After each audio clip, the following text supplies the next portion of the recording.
मानव दरभंगा के एक छोटे से गांव से था। उसके परिवार में उसके माता पिता के अलावा उसकी दो बहनें भी थी। मानव के पिताजी एक छोटी सी दुकान चलाते थे। दुकान से जो भी आय होती उसी से उनके घर का खर्च चला करता था। बड़ी कठिनाइयों से मानव ने अपनी ग्रेजुएशन तक की पढ़ाई पूरी की और उसके बाद वो प्रशासनिक सेवा की तैयारी करने लगा। 3 सालों तक दिन और रात की अथक मेहनत के बाद आखिर में मानव का चयन इनकम टैक्स ऑफिसर के लिए हो जाता है। मानव का एक बड़ी शासनिक सेवा में चयन हो जाने के बाद पूरे परिवार में बहुत ही खुशी का माहौल था। कुछ ही दिनों में मानव को दरभंगा से दूर दूसरे स्टेट में ट्रेनिंग के लिए जाना पड़ा। शुरुआत में कुछ समय तो वो माँ बाप से मिलने के लिए जल्दी जल्दी गांव जाता रहा, लेकिन ट्रेनिंग खत्म होने के बाद जैसे ही उसे पोस्टिंग मिली उसके बाद छुट्टी मिल पाना उसके लिए बहुत कठिन हो गया, जिसके कारण अब वो अपने गांव दरभंगा बहुत कम जा पाता था। मानव बेटा, काफी समय हो गया तुझे गांव आए हुए, कब आएगा बेटा? माँ, पोस्टिंग मिल गई है, अब लंबी छुट्टी ले पाना बहुत मुश्किल हो गया है। आप एक काम करिए ना, आप और बाबूजी भी आकर यहीं मेरे साथ रहिए। इतना बड़ा बंगला मिला है मुझे सरकार से, आखिर किस काम आएगा।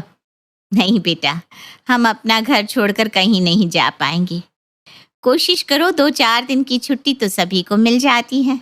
ऐसा तो नहीं होता बेटा कि नौकरी लग गई तो किसी को छुट्टी ही ना मिले। अरे माँ, आप कैसी बात करते हो? अगर आना संभव होता तो क्या मैं नहीं आता? मैं कोशिश कर रहा हूँ, छुट्टी मिल जाएगी तो मैं जरूर आ जाऊंगा। इसी तरह कुछ और दिन बीत जाते हैं। मानव के मम्मी पापा उस पर लगातार गांव जाकर उनके साथ रहने के लिए दबाव बनाते रहते हैं।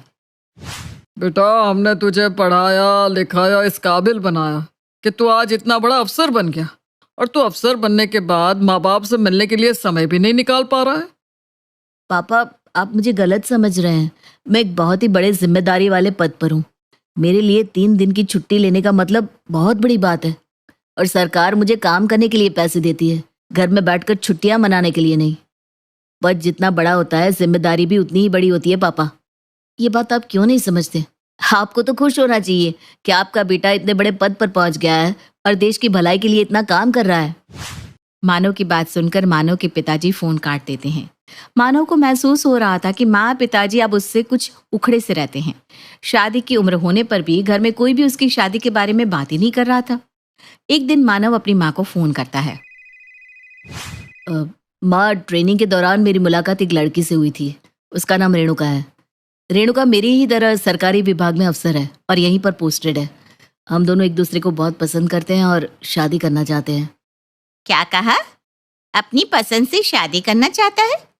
ऐसी होती है आज के जमाने की नाशुक्री औलादें। जीवन भर मेहनत करके अपना पेट काट काट कर पढ़ाया लिखाया हमने, और शादी इनको अपनी पसंद से करनी है। मैं बता दे रही हूँ, शादी होगी तो मेरी पसंद की लड़की से होगी। मैंने तेरे रिश्ते की बात चलाई है। लड़की वाले पूरे 30 लाख रुपया नगद देने को तैयार है, और लड़की भी यहीं पास गांव की है। शादी के बाद तू आराम से अपनी नौकरी पर रहना, और बहू हमारे पास रहकर हमारी सेवा करेगी। ये कैसी बातें कर रही हो माँ? अगर शादी के बाद मेरी पत्नी गांव में रहेगी तो फिर शादी का क्या मतलब हुआ? मैं भी तो चाहता हूँ कि जब मैं पूरा दिन काम के बाद थक कर घर पहुंचूं तो कोई घर पर मेरा इंतजार कर रहा हो, जो मेरे साथ बैठकर एक कप चाय पिए। क्या मैं जीवन भर इतने बड़े बंगले में अकेला रहूंगा? देखो तो कैसी बेशर्मी से बात कर रहा है माँ के सामने। अभी तो शादी हुई भी नहीं और अभी से बीवी को साथ ले जाने के लिए मरा जा रहा है। अब इससे क्या उम्मीद करे कि कल को अपनी पत्नी को हमारे पास सेवा करने के लिए छोड़ेगा? माँ, सेवा करवानी है तो मैं आपके लिए एक नौकर लगवा देता हूँ। आपका जो मन करे उससे वो काम करवा लेना। लेकिन बीवी सिर्फ सेवा करने के लिए नहीं होती है, वो मेरी जीवन साथी है, और अपने लिए जीवन साथी मैं अपनी पसंद से चुनूंगा, और हाँ, उसे अपने साथ ही रखूंगा। अरे नालायक, जब तू अफसर बना था ना, सबसे ज्यादा खुश तेरी माँ ही हुई थी। इसे लगा था अब बेटा सरकारी अफसर बन गया, बेटे की शादी में दहेज मिलेगा तो हमारी गरीबी दूर हो जाएगी। लेकिन इन्हें देखो, साहबजादे पहले ही अपना रिश्ता पक्का करके बैठे हैं। अब जब तुम सब कुछ तय कर ही चुके हो तो हमें फोन करके बताने की क्या जरूरत है? पापा, मुझे समझ में नहीं आ रहा, आपको दुख किस बात का है? आपके हाथ से 30 लाख का दहेज चला गया इस बात का, या मैंने अपनी पसंद से लड़की चुन ली इस बात का? मुझे बड़ा अफसोस हो रहा है आप लोगों की सोच पर। आप इस तरह से सोच भी कैसे सकते हैं पापा? और मैं पैसों के लिए किसी भी ऐसी वैसी लड़की से शादी नहीं करूंगा। शादी तो मैं रेणुका से ही करूंगा। अब आप लोग खुश हो या ना हो। बेटे के मुंह से ऐसी बातें सुनने के बाद मानव के माँ बाप बहुत नाराज हो जाते हैं और उसकी शादी में शामिल होने के लिए भी शहर नहीं आते।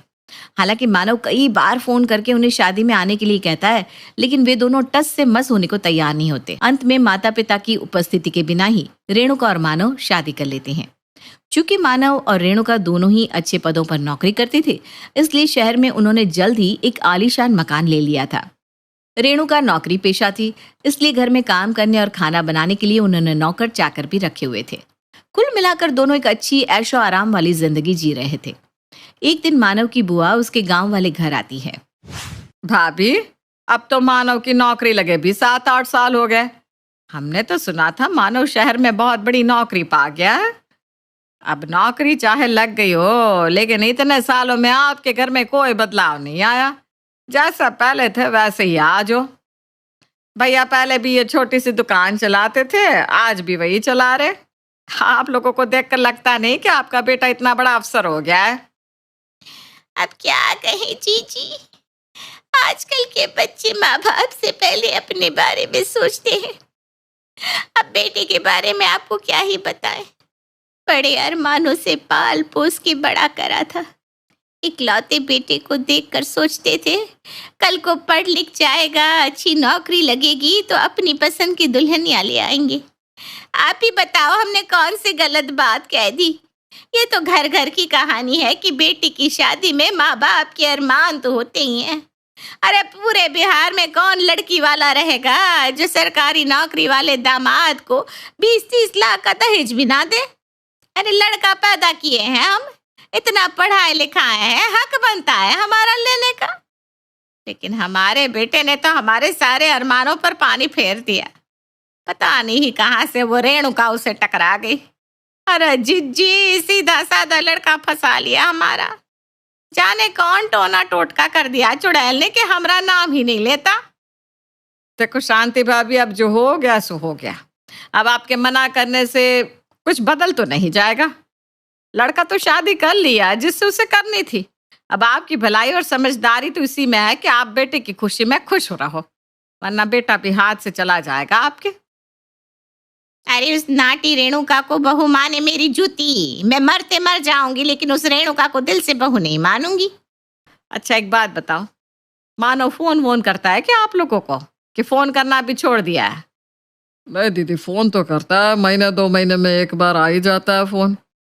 अरे सुखे सुखे सिर्फ हाल चाल ही लेता है या शहर से कुछ रुपया पैसा भी भेजता है? बूढ़े माँ बाप ने पेट काट काट कर पढ़ाया, और देखो तो माँ बाप बेचारे यहाँ गांव में अकेले पड़े हैं। अरे जीजी, शादी हो गई तो समझो लड़का पराया हो गया। अरे हमारे बेटे को ले गई वो लड़की, अब हमरा कुछ ना रहा। जी भाभी, सच्ची आपकी हालत देख कर ना बड़ा दुख लगता है। जैसे आपके साथ हुआ ना, भगवान ऐसा दिन किसी को ना दिखाए। अरे गांव में जो बच्चे रहकर काम धंधा करते हैं, चाहे थोड़ा कमा लेते हैं, कम से कम अपने माँ बाप की सेवा तो करते हैं, उन्हीं के पास तो रहते हैं। अब ऐसी शिक्षा का भी क्या फायदा कि आप पढ़ने के लिए बाहर भेज दिए और लड़का वहीं का होकर रह गया।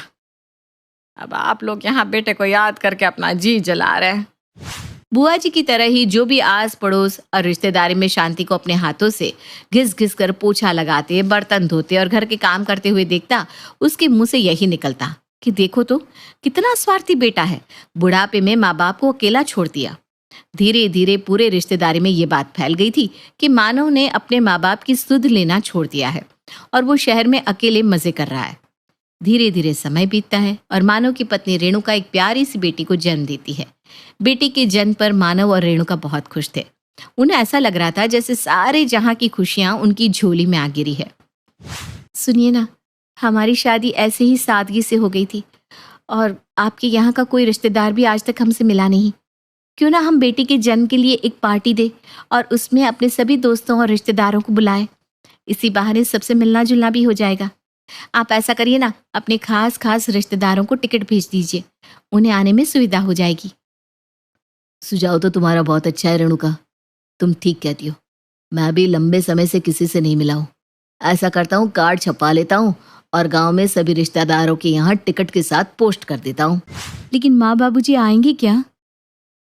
देखो रेणुका, मैं अपनी तरफ से एक बार और कोशिश करूंगा, बाकी जबरदस्ती तो मैं कर नहीं सकता। उनकी नाराजगी दूर करने का मेरे पास कोई तरीका नहीं है। ठीक है, मैं बस यही चाहता हूँ कि वो खुश रहे। अगर गांव में रहकर ही वो खुश है तो यही सही।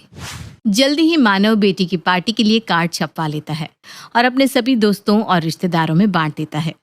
कार्ड आया देख सभी रिश्तेदार बहुत खुश होते हैं और तय समय और दिन पर मनोज के यहाँ आने की तैयारी करने लगते हैं। एक दिन मानव की मामी उसकी माँ से मिलने जाती है। अरे जीजी, मनोज के यहाँ से कार्ड आया है, शहर में पार्टी दे रहा है, सबको टिकट देकर बुलाया है। भाई अब तो जाना ही पड़ेगा। आप लोग कब जा रहे हैं? हाँ हाँ, जाएंगे ना। वो जरा इनकी दुकान का कुछ सामान आना था, इसलिए हम लोग भी पार्टी वाले दिन ही पहुंचेंगे। जी बुरा मत मानना, लेकिन आपको इस छोटे से घर में इतना कठिन जीवन जीते हुए देख कर ना हमें बड़ी तकलीफ होती है। पता ही आजकल के ज़माने में ऐसा कौन है जो हाथ से कपड़े धो रहा है? आप इस उम्र में पूरे घर में खुद झाड़ू पोछा लगाती है, बर्तन धोती हैं, खाना बनाती हैं। आपकी सुध लेने वाला तो कोई भी नहीं है। कई बार तो मन में आता है कि आपकी ऐसी हालत इसीलिए है क्योंकि मानव आप लोगों को छोड़कर शहर चला गया। अगर वो भी हमारे बच्चों की तरह गांव में रहता और अपने पापा की दुकान संभालता तो आज कम से कम घर के काम करने को बहू तो होती है आपके पास। बस भाभी, अपनी अपनी किस्मत है, सब अपनी किस्मत का भोग रहे हैं। हमारी किस्मत में यही सब लिखा है तो हम इसी तरह अपनी जिंदगी काट लेंगे। हम तो बस यही चाहते हैं कि बेटा बहू जहाँ रहे खुश रहे, अपने घर परिवार में आबाद रहे। अब माँ बाप इससे ज्यादा और क्या चाह सकते हैं अपनी औलाद के लिए। अरे जी बहुत बड़ा दिल है आपका। इतना सब कुछ किया आपके बेटा बहू ने आपके साथ, फिर भी आप उनके लिए आशीर्वाद ही निकाल रही हैं अपने मुंह से। चलिए भगवान आपके बेटे को सद्बुद्धि दे। हम चलते हैं, अब मानो कि यहाँ ही मुलाकात होगी। मामी के जाने के बाद उस नकचड़ी रेणुका के यहाँ जाने का मेरा बिल्कुल भी मन नहीं था, लेकिन क्या करें, दुनियादारी भी तो निभानी पड़ती है। अगर पोती के जन्म पर नहीं पहुंचेंगे तो भी दुनिया हमें ही ताने मारेंगी। इसलिए हम लोग पार्टी के दिन ही चलते हैं, एक दिन के बाद हम लौट आएंगे। पार्टी वाले दिन गांव के सभी रिश्तेदार मानव के यहाँ पहुंच चुके थे। मानव के घर पहुंचे सभी लोग देखते हैं कि मानव का रहन सहन तो बहुत अच्छा है। उसके पास गाड़ी है, नौकर चाकर है और सुंदर आलीशान मकान भी है। बेटा मानव, तुम्हारे यहाँ पार्टी में आकर सचमुच बहुत अच्छा लगा। तुमने तो बहुत अच्छा अरेंजमेंट किया है। तुम्हारा मकान, गाड़ी, सब कुछ देखकर ना बड़ी खुशी हुई। लेकिन बेटा एक बात है हमारे मन में, अगर तुम बुरा न मानो तो कहें। अरे कहिए ना मौसी जी, क्या बात है? आप तो मेरी माँ की तरह हैं। बेटा माँ बाप के साथ मन मुटाव अपनी जगह होता है, लेकिन उन्हें उनके हाल पर छोड़ देना तो गलत है ना। अब कहना क्या चाह रही है मौसी जी? मैं कुछ समझा नहीं। बेटा तुम्हारा घर, मकान और नौकर चाकर देखकर तो यही लगता है कि ईश्वर की कृपा से तुम्हारे पास रुपए पैसों की कोई कमी नहीं है। बहू की भी अच्छी नौकरी है, पर तुम अपने माँ बाप की मदद क्यों नहीं करते? मौसी जी, आपसे किसने कहा कि मैं मम्मी पापा की मदद नहीं करता? मैं तो हर महीने उन्हें पैसे भेजता हूँ ताकि वे लोग भी गांव में सुकून से रह सके। बेटा इतना बड़ा मकान है तुम्हारा, क्या अपने माँ बाप के लिए एक कमरा नहीं रख सकते? एक कमरा क्यों मौसी जी, ये पूरा घर उनका ही तो है। मैं तो माँ पापा से विनती कर करके थक गया हूँ कि आप लोग भी हमारे साथ यहाँ शहर में ही रहिए, लेकिन पता नहीं माँ पापा को वहाँ गांव में क्या मजा आता है। वो लोग तो मेरे घर में पैर रखने तक को तैयार नहीं है। अरे मानो बेटा, झूठ क्यों बोल रहे हो? तुमने तो अपनी माँ को ये तक बताना जरूरी नहीं समझा कि तुम्हारी पत्नी पेट से है। बेचारी भाभी का कितना मन था बहू की सेवा करने का। हम क्या जानते नहीं सच क्या है? अच्छा, और ये सच जो आपने मुझे अभी कहा, ये किसने बताया आपको? अरे खुद भाभी ने, और कौन बताएगा? वाह मम्मी वाह। चलो अब अगर बात छिड़ी गई है तो असलियत मैं आप सबको बताता हूँ। जैसे ही मुझे पता चला कि रेणुका प्रेग्नेंट है, मैंने सबसे पहले माँ को ही फोन किया था। माँ, रेणुका पेट से है। डॉक्टर ने उसे खास देखभाल करने की सलाह दी है। अगर आप ऐसी हालत में रेणुका के पास आकर रहेंगी तो मुझे अच्छा लगेगा, और इसी बहाने आप दोनों के बीच में जो थोड़ा बहुत मनमुटाव है वो भी दूर हो जाएगा। आप एक बार आकर तो देखो माँ, रेणुका बहुत अच्छी लड़की है। आपको उससे जो भी शिकायतें हैं सब दूर हो जाएंगी। मुझे पता है आप मुझसे तो नाराज हो सकती है, लेकिन अपने आने वाले पोते या पोती को देखने के लिए आपके मन में भी इच्छा तो होगी ना। उनसे रूठ कर कितनी देर रह पाएंगी माँ? देखो बेटा, जैसे हमारे बिना अकेले में शादी कर लिए थे ना, वैसे ही बच्चा भी तुम संभाल ही लोगे। हम तो शहर नहीं आ पाएंगे, यहाँ पर बहुत से काम है। हम वहाँ जाएंगे तो यहाँ के काम कौन देखेगा? अच्छा ठीक है माँ, आप मत आओ, लेकिन माँ से आशीर्वाद तो दे ही सकती हो ना। माँ का आशीर्वाद मिले ऐसा कौन सा काम किया है तूने आज तक? है? अगर आशीर्वाद चाहिए था तो माँ के मन का काम भी करना चाहिए था। माँ की जरूरत ही क्या है तुझे? बीवी तो है ही तेरे पास। अब आप ही बताइए बुआ जी, इसमें मेरी क्या गलती है? मैंने तो हमेशा अपनी तरफ से पहल करने की कोशिश की है, लेकिन मेरे माँ बाप किसी भी तरह से खुश ही नहीं होते। अच्छा ठीक है, जीजी तुम्हारे साथ आकर नहीं रहना चाहती तो ना सही, कम से कम उनके लिए एक वॉशिंग मशीन और गैस सिलेंडर तो दिलवा ही सकते हो। अब गांव में तुम्हारे माँ बाप कैसी हालत में जी रहे हैं, ये तो तुमसे छिपाना ही होगा, है ना? और अपने दिल पर हाथ रखकर बताओ, आखिरी बार कब आए थे तुम गांव? चूल्हा फूंक फूंक कर देखो कैसी हालत हो गई है बेचारी की। आप लोग क्या बात कर रहे हैं? मकान बनवाने के नाम पर मैंने खुद पापा को 5 लाख रुपए भिजवाए हैं। और रही बात सामान की, तो वो तो मैं नौकरी लगने के कुछ दिन बाद ही खरीद कर दिया आया था। लेकिन माँ को वॉशिंग मशीन के धुले कपड़े पसंद नहीं आते, मिक्सी का पिसा मसाला पसंद नहीं, काम वाली का किया काम पसंद नहीं। अब इन सब बातों पर तो मेरा जोर नहीं है ना। और मैं मानता हूँ गाँव गए मुझे बरसों बीत गए, क्योंकि हम माँ के हिसाब से एडजस्ट नहीं हो पाते हैं। शादी के बाद मैं रेणुका को लेकर गाँव गया था। रेणुका बहू, हमारे यहाँ मसाले पीसकर खाना बनता है, इसलिए पहले तुम सारे मसाले सिलबट्टे पर पीस लो। मम्मी के कहने पर रेणुका सिलबट्टे पर मसाला पीस रही थी। अरे रेणुका, मिक्सर में पीस लो ना, क्यों आधे घंटे से यहाँ लगी हुई हो? और तुम्हें तो ये सब आता भी नहीं है। मुझे नहीं खाने मिक्सी के पीसे मसालों की सब्जी। और ज्यादा लुगाई को ना लाड दिखाने की जरूरत ना है, हमने भी यही काम करते हुए जिंदगी बिताई है। माँ, आपने जब ये काम किए तब हमारे पास सुख सुविधा का अभाव था, आपकी मजबूरी थी, लेकिन रेणुका की तो नहीं है। जब घर में मिक्सर है तो क्यों ये सिलबट्टे पर मसाले पीसे? इतना ही नहीं, इन्होंने वॉशिंग मशीन होने पर भी एक कपड़ा भी उसमें धोने नहीं दिया। रोज माँ कपड़ों का ढेर उसके सामने लगा देती थी। गैस सिलेंडर होने पर भी जबरदस्ती उससे चूल्हे पर खाना बनवाने की जिद करती थी। माँ, वो शहर की लड़की है, ये सब काम उसने कभी नहीं किए। और जब वॉशिंग मशीन रखी जंग खा रही है तो सब काम हाथ से करने की जिद क्यों माँ? ये मेरा घर है, यहाँ पर सब कुछ मेरे हिसाब से करना होगा। अगर तुम्हें हर चीज से इतनी दिक्कत है तो आगे से अपनी पत्नी को लेकर यहाँ मत आना। उस दिन के बाद रेणुका ने भी कान पकड़ लिए कि अब वो गांव नहीं जाएगी। और एक बात बताऊं आपको, माँ नहीं चाहती थी कि मैं रेणुका को लेकर आऊं, इसीलिए उन्होंने उसे इतना सताया। ये तो बड़ी गलत बात है भाभी। दोष आपके अंदर है और बुराई आप सारे जहां से बेटे की करती हो। ऐसी कौन सी माँ होगी जो बहू की गर्भावस्था में आने से मना कर दे? जब आपका बेटा हर महीने आपको पैसे भिजवा रहा है तो क्या जरूरत है आपको गांव में ऐसा जीवन जीने की? आप भी नौकर चाकर लगाओ, चैन और सुकून की जिंदगी जियो। लेकिन नहीं, आपको तो बेटे को बुरा साबित करना है ना, इसीलिए बरसों से ये नाटक कर रहे हैं। ये क्या जीजी, अगर आज हम यहाँ ना आए होते तो हमें तो सच्चाई कभी पता ही ना चलती, क्योंकि आपने तो गांव में यही बात फैला रखी है कि बेटा आपको पूछता ही नहीं, वो तो बस अपनी बीवी का होकर रह गया है। और जब मानव ने मकान बनवाने के लिए पैसे दिए ही हैं, तो आप क्यों उस खंडहर जैसे मकान में रह रही हैं? दीदी, अब आपकी सारी पोल खुल चुकी है। अब आप भी जिद छोड़िए और अपने जीवन में थोड़ा बदलाव लाइए। आपको मानव के साथ शहर में नहीं रहना, कोई बात नहीं, लेकिन आप जहां भी रहिए खुश तो रहिए और खुशी खुशी अपना जीवन बिताइए। बेटे को कोसना बंद कीजिए, वो आपका दुश्मन नहीं है। मानव जैसे बेटे भी सबको नसीब नहीं होते। आपने उसके साथ कुछ खास अच्छा नहीं किया, उसके बाद भी वो अपना फर्ज निभाने में किसी तरह से पीछे नहीं रह रहा। रिश्तों की कदर करिए दीदी। सभी रिश्तेदारों के सामने अपनी पोल खुलती देख शांति को गुस्सा आ जाता है और वो अपने स्वभाव के अनुरूप गुस्से में पैर पटकती वहां से उठकर चली जाती है और शाम की ट्रेन से गांव वापस लौट जाती है। शादी के बाद लाली माँ को दफ्तर जाए अभी 10 दिन भी नहीं हुए और सासू माँ को उसका दफ्तर जाना खटकने लगा। आते जाते वो उसे सुनाती ही रहती है। आ गई महारानी, आपकी सेवा में क्या लेकर आए? प्रणाम सासू माँ, बस अभी खाना तैयार करती हूँ, सब साथ में खाना खाएंगे। अरे इतना इंतजार तो करवा चौथ के व्रत में चांद भी नहीं करवाता जितना तुम करवाती हो। माँ जी, ऑफिस का काम बहुत ज़रूरी होता है। अरे तो वहीं बिस्तर तकिया ले जाओ ना, यहाँ क्यों आती हो? लालिमा ये सब सुनने से बेहतर वहाँ से जाना समझती है।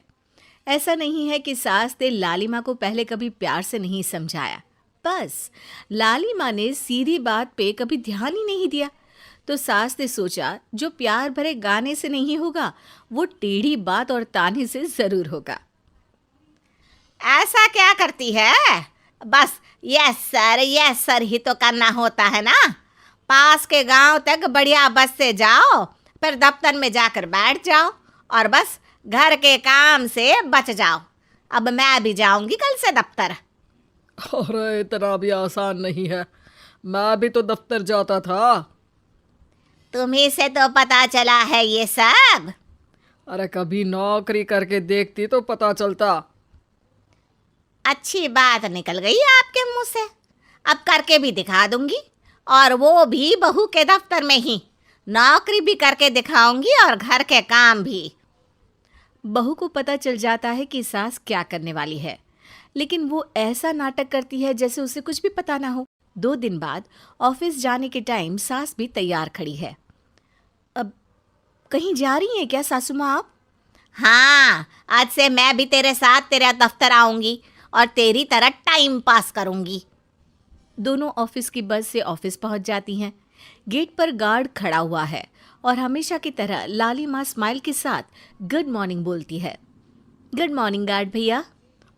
गुड मॉर्निंग लालिमा जी, ये आपके साथ है? अरे प्रणाम चौकीदार जी, कुछ खाया करो। इतना दुबले पतले होकर चौकीदारी क्या खा करोगे? माँ जी, गार्ड ही बोल लीजिए। अरे गार्ड माने भगवान होता है, आती है अंग्रेजी हमें। काहे बनाए हम तुम्हें अपना भगवान? आए बड़े। लालिमा सासू माँ को अपने बॉस के कैबिन तक ले जाती है और मिलने को कहकर वहाँ से चली जाती है।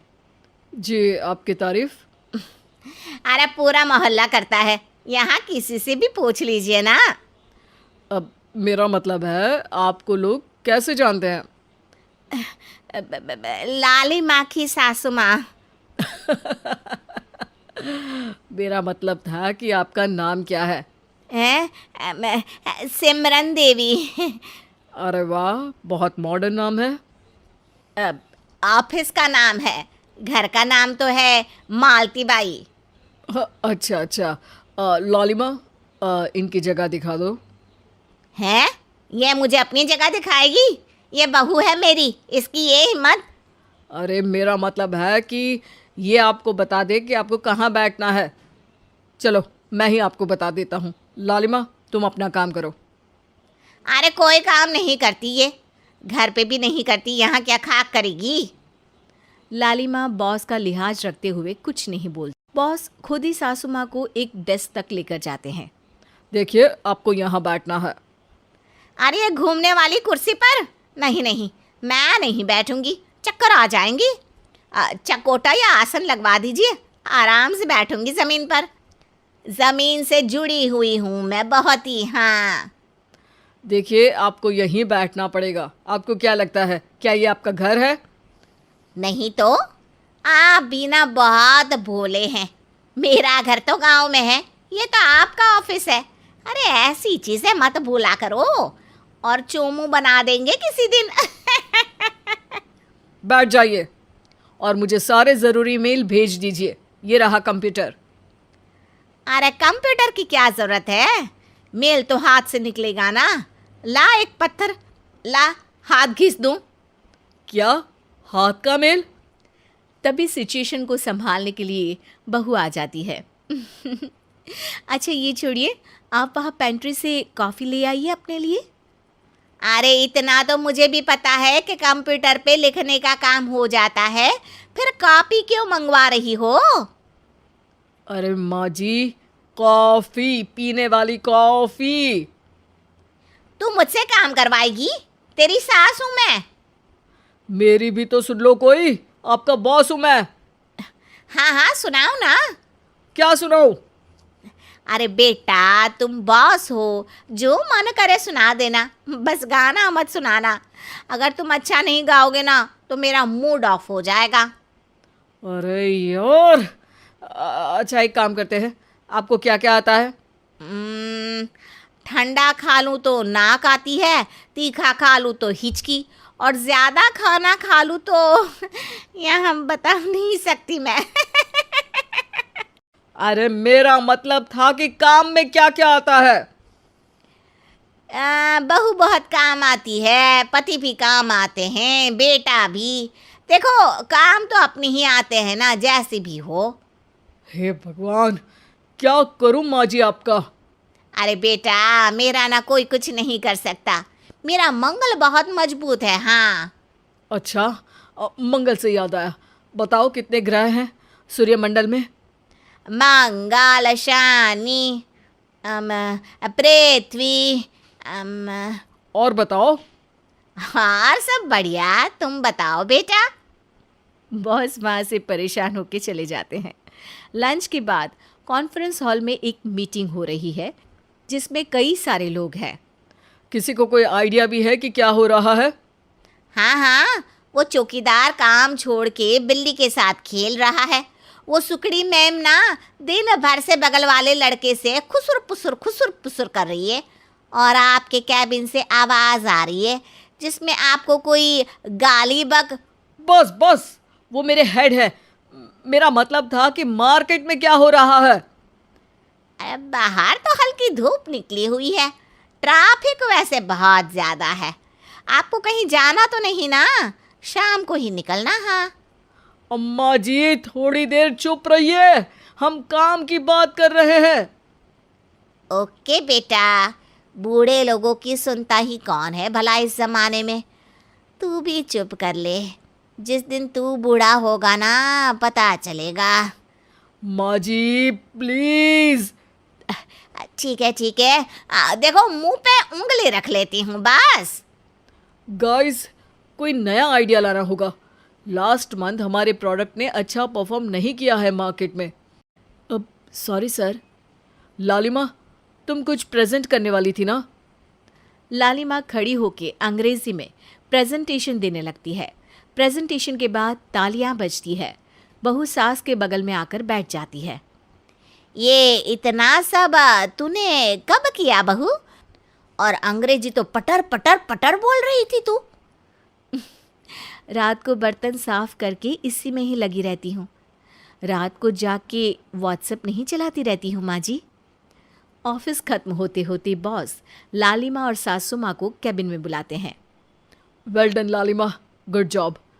नीलिमा की सासू माँ जी, आपकी बहू बहुत टैलेंटेड है, पूरी मेहनत से काम करती हैं। सो तो है। कैसा लगा हमारा ऑफिस आपको सासू माँ? ऑफिस तो अच्छा है, पर मुझे समझ नहीं आया। हम ऐसे बिना इंटरव्यू किसी को दफ्तर में काम नहीं करने देते, पर लालिमा के कहने पर हमने आपको इज्जत दी ताकि आप भी यहाँ आकर देख सके कि दफ्तर में टाइम पास नहीं बल्कि बाकी सब लोग काम करते हैं। आपको तो खुश होना चाहिए कि इतनी होनहार बहू मिली है आपको। घर और दफ्तर दोनों अच्छे से संभाल रही है। समझ गई। हाँ अब सॉरी यहीं बोल दूं कि मेल डालना पड़ेगा? लालिमा, बॉस और सासू माँ तीनों हंसने लगते हैं और सासू माँ को बहू रानी के काम की अहमियत पता चल जाती है। निधि को विकास से प्यार तो था, पर वो शादी करके उसके साथ गांव में नहीं बसना चाहती थी। मुझे गांव अच्छा लगता है, पर दिक्कत यही है कि मैं वहाँ रह नहीं पाऊंगी। मुझे वहाँ के माहौल के बारे में कुछ भी नहीं पता है। अरे माहौल में ढल जाओगी तुम, थोड़ा टाइम तो लो। और विकास गांव में ही रह के ऑर्गेनिक खेती करता है, इतना अलग काम है। और यहाँ शहर में क्या है, कितना प्रदूषण और भीड़ है यहाँ। पर विकास यहाँ आके भी तो खेती कर सकते हैं ना। अरे शहर में एक प्लॉट लेने में जिंदगी भर की कमाई चली जाती है, खेत कैसे लोगे? सोच ले निधि, विकास गांव का है, वहीं उसका काम भी है। तेरे पास कोई नौकरी भी नहीं है, ना ही तुझे कभी काम करना था। ओफो, मुझे कुछ समझ में नहीं आ रहा, मुझे अकेला छोड़ दो। उसी दिन निधि विकास से मिलती है। यार, मेरे सारे दोस्त यही हैं। अरे दोस्त तो गांव में भी बन सकते हैं ना निधि। गांव के लोगों से कैसे दोस्ती कर पाऊंगी? मैं भी तो गांव का हूँ, मुझसे प्यार हो सकता है तो वहां के लोगों से दोस्ती भी हो ही सकती है ना। अरे यार, कंफ्यूजन है बहुत। सोच लो निधि, शादी के मंडप पे छोड़ के मत जाना, वरना दोनों के परिवार की नाक कट जाएगी। अभी बोल दो, पत्रिका नहीं छपाते हैं। निधि के पास तो कोई चारा नहीं बचा। वो विकास से इतना प्यार करती है कि उसे छोड़ भी नहीं सकती। वो विकास के लिए गांव में शादी करके बसने को तैयार हो जाती है। जल्द ही दोनों की शादी हो जाती है। आई होप तुमको गांव में अच्छा लगेगा। मुझे पता है गांव में और शहर में अंतर क्या है। वहाँ के लोगों की सोच में अंतर है। मुझे पता है कि कैसा लगेगा मुझे। तुम ये बिना देखे किसी चीज के बारे में कुछ भी सोचने की आदत छोड़ दो ना। निधि ने उस वक्त तो कुछ भी नहीं कहा, पर वो सोचती है कि सबको इस बात का एहसास तो करवाना ही पड़ेगा कि वो सही है। उसके दिमाग में एक तरकीब आई। उसने सोचा कि गांव के लोगों के लिए वो ऐसा काम करेगी कि आगे से उसे कोई किसी काम का बोलेगा ही नहीं। शादी के एक दिन बाद निधि की सास ने फरमाइश की। निधि, बेटा अपने हाथ से कुछ खाने का बना दे। बिल्कुल सासू माँ, थोड़ा सा रुकिए, अभी बनाती हूँ। ये सही मौका था निधि के पास ये बताने का कि गांव के लोगों और उसके रहन सहन में कितना अंतर है। रोटी सब्जी दलिया भाजी खाने वालों के लिए पिज्जा बना देती हूँ, तब इनको समझ में आएगा। न खा पाएंगी न कभी कुछ बनाने की बात कहेंगे। थोड़ी देर में निधि सास के लिए पिज्जा बनाकर ले आती है। ये लीजिए माँ जी, आपके लिए मैंने ये बनाया है। इसे हम शहर में पिज्जा कहते हैं, है ना बेटा? है? आपको कैसे पता कि इसे पिज्जा कहते हैं? अरे पिज्जा को पिज्जा नहीं बोलेंगे तो क्या फ्रेंच फ्राइज कहेंगे? गांव की सास से ये सारी बातें सुन के बहू चौंक जाती है, लेकिन सास एक और ऐसी बात कहती है कि बहू जिसकी उम्मीद ही नहीं कर रही होती है। बहू, इस पिज्जा के ऊपर ओरेगानो मिला दे और थोड़ा चिली फ्लेक्स, मजा आ जाएगा। माँ जी, गांव में रह के भी आपको ये सब कैसे पता है? अरे यूट्यूब, टीवी सब खबर रखते हैं हम भी। इंटरनेट है जहाँ, जानकारी है वहाँ। अरे वाह माँ जी। अरे अभी वहाँ मत बोल। अब जब मैं पिज्जा का फोटो लेके फेसबुक पर डालूंगी ना, तो वहाँ कमेंट में जाकर वहाँ बोलना, ठीक है? ठीक है माँ जी। अरे ठीक है माँ जी की जगह ओके मम्मी या ओके मम्मा बोल दिया करना। है? ठीक है, मतलब ओके मम्मा। निधि का तो सर ही घूम जाता है। इतना शहरी बर्ताव तो शहर में रहने वाली निधि की माँ का भी नहीं था। वो शाम को अपने पति से पूछती है, विकास, तुम्हारी मम्मी तो काफी कूल है यार। पिज्जा में क्या डालते हैं, फेसबुक पर क्या डालते हैं, सब कुछ पता है उन्हें तो। हमारे बड़े पापा के लड़के रहते हैं शहर में। बस उनके बच्चे आए थे गांव में गर्मी की छुट्टियां मनाने, उन्होंने माँ को एकदम शहरी बना दिया। उनका फेसबुक अकाउंट भी है, इंस्टाग्राम भी है और टिकटॉक बैंड हो गया, वरना वो भी बनाती थी। तभी सास वहां आ जाती है। अरे निधि, मैं तुझे टैग नहीं कर पा रही हूँ, जरा मेरी फ्रेंड रिक्वेस्ट एक्सेप्ट तो कर दे। निधि की गांव को लेकर जो राय थी वो अपनी सासू माँ को देख के बिल्कुल बदल जाती है। और अब निधि भी सोशल मीडिया पे अपनी सास के साथ लाइव आती है और कमेंट बाजी भी करती है, ताकि सबको पता चले कि गांव में रह के भी उसका जीवन शहर जैसा ही है और उसके आसपास के लोगों के अंदाज भी एकदम शहरी है। सरस्वती जी और उनकी बहू रश्मि के बीच एक दिन बहस छिड़ जाती है। आखिर किसका काम ज्यादा आसान है, बहू का या सास का? माँ जी, सास को काम ही क्या है, आपके सारे काम उंगलियों पे तो हो जाते हैं। कुछ भी। हाँ, हिसाब तो उंगलियों पे ही हो जाता है ना। अरे बेटा, ऐसा सिर्फ अभी लगता है। जो मुझे करना पड़ता है ना, वो तुझे करना पड़े तो समझ आएगा कि असली काम का पहाड़ कैसा होता है। ठेले बराबर वजन भी नहीं है आपके काम में, और बात पहाड़ों के वजन की कर रही हैं आप। तू ऐसा करती ही क्या है घर में बेटा, ये तो बता मुझे। मैं थोड़ी ना कुछ करती हूँ, सब जादू से हो रहा है इस घर में। अरे एक दिन मेरा काम करोगी तो समझ आएगा। Okay okay, shut up. कल से मैं घर के काम करूंगी और तू मेरी जगह हर चीज का हिसाब रखना, ठीक है? ठीक है, ये भी कर लेते हैं। ये सास बहू की डील के बारे में रश्मि के पति अमन को नहीं पता था और ना ही अमन के पिताजी सुरेश जी को। पर गेहूं के साथ साथ जैसे घुन भी पिस जाता है, ये दोनों भी पीसने वाले थे। सुबह अमन उठकर रेडी होता है ऑफिस जाने के लिए, तो पता है उसके कपड़े नहीं निकले हुए हैं। अरे रश्मि, तुमने मेरे कपड़े नहीं निकाले? अपनी माँ से पूछो ना, उन्हीं का काम है ये। अमन अपनी माँ के पास जाता है। अब मेरे कपड़े आज आप देने वाले हो क्या माँ? हाँ, देना तो मुझे ही चाहिए, पर तेरी बहू ने कपड़े धोने ही नहीं डाले, तो कोई भी धुला हुआ कपड़ा नहीं है बेटा। हैं? ऐसा क्यों? कपड़े तो धोने आप ही देते हो ना माँ? अरे बहू ने तुझे बताया नहीं, अब हम अदल बदल गए हैं। मैं अब बहू और तेरी बीवी सास। अमन परेशान हो गया। वो बिना इस्त्री के कपड़े पहनकर ऑफिस चला गया। सरस्वती जी अपने घुटने के दर्द के कारण झुककर घर साफ नहीं कर पा रही थी और ना ही खाना बनाना याद रख पाई। उधर रश्मि पहले ही दिन घर की चाबी घुमा चुकी थी और 300 रुपए का हिसाब अलग नहीं मिल रहा था। पर दोनों का ही घमंड कैलाश पर्वत से भी बड़ा था और दोनों ही खेमे एक दूसरे की बात मानने को बिल्कुल तैयार नहीं थे। शाम को जब सुरेश जी और अमन खाना खाने बैठते हैं तो सरस्वती जी उनके सामने गाजर और पपीते लाकर रख देती हैं। अरे माँ, ये क्या है? ख्याली पुलाव के साथ सलाद। माँ जी खाना बनाना भूल गई लगता है। अरे एक एक चमन्नी का हिसाब है मेरे पास, खाना बनाना कैसे भूल जाऊंगी? ये तो मैंने पढ़ा था कि फल फ्रूट खाने से सेहत अच्छी रहती है, इसीलिए ये ले, एक फल खा ले। रात को सुरेश जी और अमन अपनी मीटिंग बिठाते हैं अकेले में। बाबूजी, इनकी लड़ाई के कारण ना हमें ठीक से खाना मिल रहा है, उल्टा घर के सारे काम रुक गए हैं।